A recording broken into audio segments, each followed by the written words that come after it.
নমস্কার দর্শক বন্ধু, আমি দশভুজা ব্লগস আবারও হাজির আরও একটি গুরুত্বপূর্ণ ভিডিও নিয়ে। কার্তিক মাসে বলবো যে কার্তিক মাসের শেষ শনিবার এই একটা কাজ যদি করতে পারো, চালের ক্রিয়া, পরিবারে আর্থিক সংকট, দুঃখ দুর্দশা দূর হবে, যে কোনো সমস্যা থেকে চিরতরে মুক্তি পাবে। হিন্দু ক্যালেন্ডারে কার্তিক মাসে এটা 8ম মাস, নভেম্বরের শনিবার। এই মাসে অবশ্যই ভগবান বিষ্ণুর উপাসনার জন্য নিবেদিত বিভিন্ন ধর্মীয় আধ্যাত্মিক কাজ এই মাসেই করা হয়। কার্তিক মাস শুরু হয় কৃষ্ণপক্ষের প্রতিপদ তিথি 18ই অক্টোবর শুক্রবার। এই ভগবান বিষ্ণুর সকলেই পুজো করে থাকে।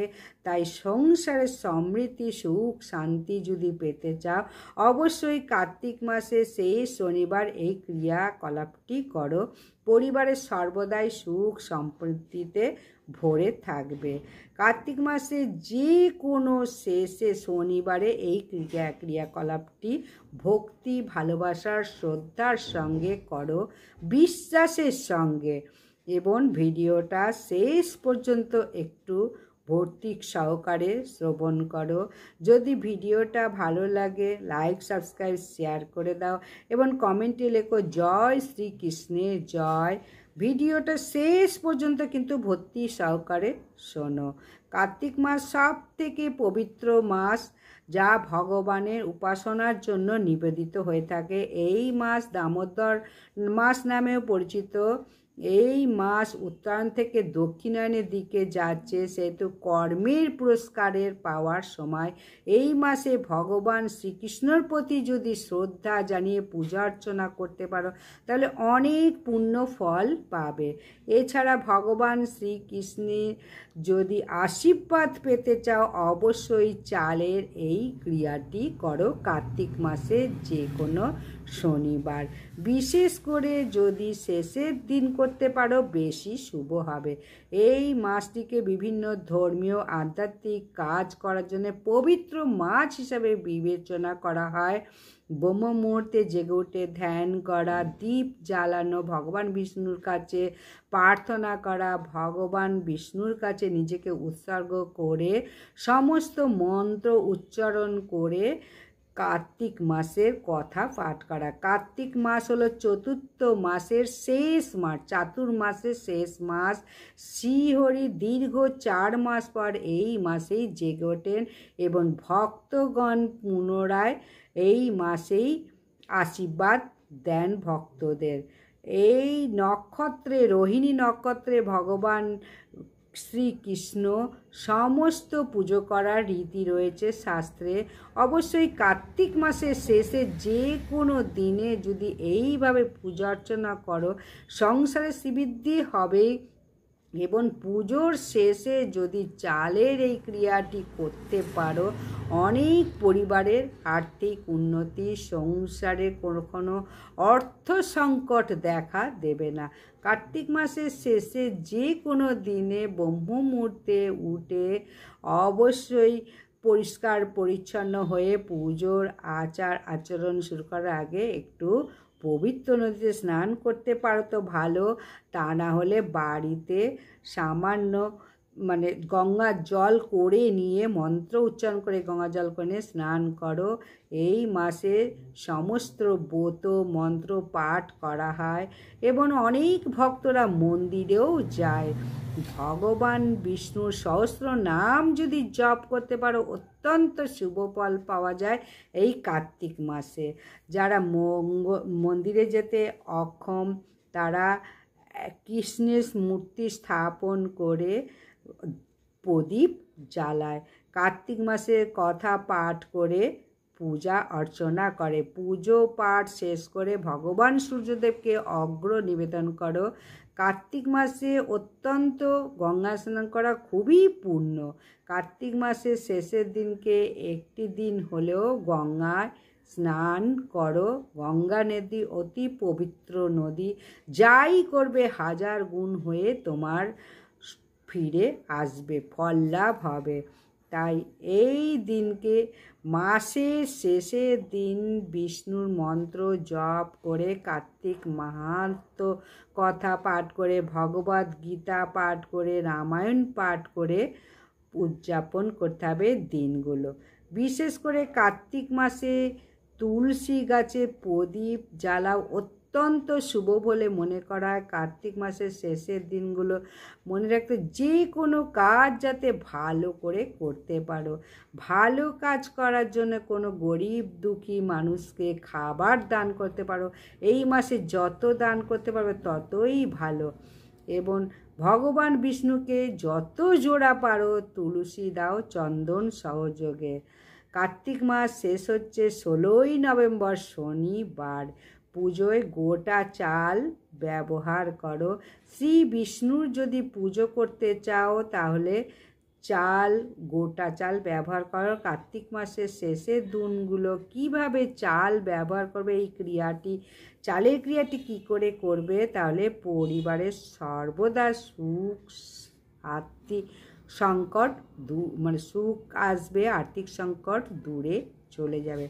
শাস্ত্রে বলা হচ্ছে পুজোয় অনেকে অক্ষত চাল ব্যবহার করে। পুজোয় কিন্তু অর্ধেক চাল ব্যবহার করা যাবে না। পুজোয় কিন্তু সবসময় চালটা অক্ষত, ভাঙা নয়, এরকম চাল দিয়ে পুজো করো। আর রড়ি দিয়ে যদি কপালে লাগাও অত্যন্ত শুভ। এবং একটি তামার ঘটে যদি জল দিয়ে সূর্যদেবকে জল অর্ঘ্য দাও তাহলে খুবই পুণ্য লাভ হবে। কার্তিক মাসের শেষে এইগুলো করো। আর্থিক সংকট হলে এগুলো কিন্তু দূর হয়ে যাবে বিষ্ণুর পুজো করার ফলে। পুজোর ঘরে চাল অনেকটা রেখে দাও, এতে চাল কোনো অভাব হবে না। এই দিনকে কার্তিক মাসের শেষের দিনগুলোতে পুজোয় চাল ব্যবহার করা উচিত। অবশিষ্ট চাল কোনো মন্দিরে দান করো। অসহায় ব্যক্তিকে যদি দান করো তাহলে খুব পুণ্য ফল পাবে। কার্তিক মাসে সারা মাস যদি এক মুঠো করে চাল তুলে রেখে সেই চালগুলো কোনো মন্দিরে বা কোনো গরিবকে যদি দাও তাহলে খুব ভালো হয়। আর লাল রঙের কাপড়ে 21টা চাল রেখে, চালটা রেখে বেঁধে লক্ষ্মী পুজো করো নিয়ম মেনে। এই চাল রেশমি কাপড়ে রেখে পুজো শেষ হওয়ার পর সেই কাপড়টি নিজের আলমারিতে রেখে দাও। মা লক্ষ্মীর আশীর্বাদ লাভ করবে। আর্থিক সমস্যা সংকট দূর হয়ে ঘরে মা লক্ষ্মী বিরাজ করবে। আর হলুদ চাল যদি পুজো করো, হলুদ চাল দিয়ে হলুদ দিয়ে সামান্য হলুদ দিয়ে যদি রং করে দেবতাদের আমন্ত্রণ জানাও তাহলে দেবতারা সেই বাড়িতেই বিরাজ করে সর্বদা। লক্ষ্মীর আশীর্বাদ পাওয়া যায় হলুদ রঙের চাল যদি পূজায় ব্যবহার করো। কার্তিক মাসে সোমবার থেকে শনিবার পর্যন্ত এই ক্রিয়াকলাপটি করো। সমস্ত বাধা বিপত্তি দূরে চলে যাবে এবং একটা শ্রীকৃষ্ণের কৃপায় শুভ দিনের আগমন ঘটবে। কার্তিক মাসে তুলসী দেবীর পূজা করো তাহলে মা লক্ষ্মীর কৃপা মিলবে খুব ভালোভাবে। তুলসী মার পূজা করো ব্যবসায় উন্নতির জন্য। দক্ষিণ দিকে তুলসী গাছ রোপণ করবে না, পূর্ব দিকে এবং উত্তর দিকে রোপণ করো। শনিবার পর্যন্ত কার্তিক মাসের শেষ পর্যন্ত করো, মা লক্ষ্মীর ভীষণভাবে কৃপা পাবে। তুলসী গাছের সামনে কখনো কোনো নোংরা আবর্জনা, জুতো, ঝাঁটা সব তো কখনো রাখবে না। মা লক্ষ্মী করতে হবে তুলসী গাছের কাছে রাখলে। তাই কার্তিক মাসে ক্রিয়াকলাপগুলি অবশ্যই করো, সকল বাধা বিপত্তি দূর হবে। আর যারা সারা মাস কার্তিক মাসে দীপদান করতে পারোনি তুলসী তলায়, এই উত্থান একাদশীর দিন থেকে কিন্তু দীপদানটা অবশ্যই করো। নানা রকম বাধা বিপত্তিতে যারা করতে পারোনি দীপদান, তাহলেও কিন্তু পুরো মাসের ফল লাভ পাবে এই দীপদান করলে। শ্রীকৃষ্ণ শ্রী হরি তুলসী গাছে দীপদান করলেও মা লক্ষ্মী সর্বদা বিরাজ করে, নারায়ণ বিরাজ করে। তাই দীপদান মহান দান শ্রী হরির কাছে, মা লক্ষ্মীর কাছে। এই জিনিসটা কিন্তু ভুলো না। যাদের অসুবিধা ছিল তারা অবশ্যই এই উত্থান একাদশী মঙ্গলবার থেকে শনিবার পর্যন্ত মাত্র 5টা দিন ভক্তি সহকারে দীপদান করো মাতা তুলসী দেবীর কাছে। তাই আজকের মতো বিদায়।